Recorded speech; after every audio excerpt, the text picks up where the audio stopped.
The living room smelled of cinnamon and pine sap. Ethan stood by the tree with a leather folder. Mom and Dad sat on the sofa. Nora and Uncle Walt lingered close. The air felt staged, waiting. Even the twinkle lights seemed to wait. "I've been handling Claire's property situation," Ethan said, opening the folder. "Those 8 rentals, sold them, closed yesterday." My coffee froze halfway to my mouth. "They were falling apart," he continued. "She couldn't manage them. I found buyers who didn't mind the condition.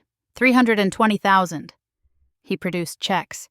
$80,000 for Mom and Dad, $80 for Nora, $40 for Uncle Walt. The rest is my commission and costs. Nora hugged him. Uncle Walt's grin flashed. Mom's eyes shone with relief. I set my mug down. The click on the table cut through the room. "Ethan," I said, "you didn't sell anything." He didn't look up. His jaw tightened. The small muscle near his ear jumped, his tell. "Paperwork's done," he said. "Money moved. Be grateful." Mom's smile sharpened. "Say thank you, Claire. He saved you." A carol drifted from the kitchen, tinny and cheerful. "I'm going home," I said. In the hallway, I pulled on my coat.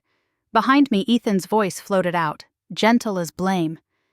"She never accepts help."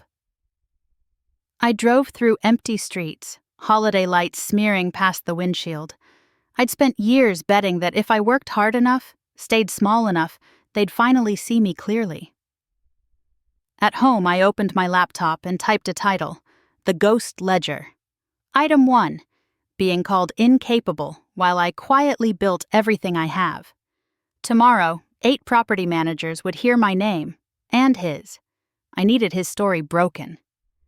December 26th, 6:47 a.m. Frost filmed the windows. I made coffee for timing, not comfort. I called Riverside Property Management. "This is Claire Mercer. At 9 a.m. exactly, call Ethan Mercer. Tell him, you don't own 2847 Riverside Drive. Use those words, nothing else." 7 more calls followed. 8 properties, 8 managers, staggered between 9 and 9:45. I logged each time in my ghost ledger. At 9:02, my phone rang. "Claire," Ethan snapped, breath raw. "What did you do?" "What's wrong?" I asked. "Riverside called. They said I don't own it. They said only you can authorize anything." "You don't," I said. A beat of silence, then his voice pitched higher. "The checks. I wrote $240,000 in checks. They're going to bounce." "I watched you hand them out," I said. "From what sale, Ethan? Where are the closing papers?" He didn't answer. Another call beeped in. "Busy morning," I said, and hung up. At 10:30, I drove to my attorney. Elena Park didn't flinch as I laid out the scene under her office's soft lamp. "He impersonated authority," she said. "Check fraud. Possibly attempted identity theft."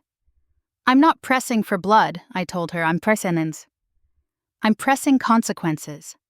Outside the house, Ethan appeared on the porch, pale in yesterday's sweater, coffee stain at the collar. He rang the bell, checked his phone, rang again. I watched from behind the curtain and stayed silent. At 2, an unknown number flashed. "Ms. Mercer," a woman said, brisk and tired. "Detective Halpern, Financial Crimes. Your brother's bank filed a report. 8 checks bounced simultaneously." I stared at the ledger's growing list and felt something unlatch inside me. "I'll come in," I said.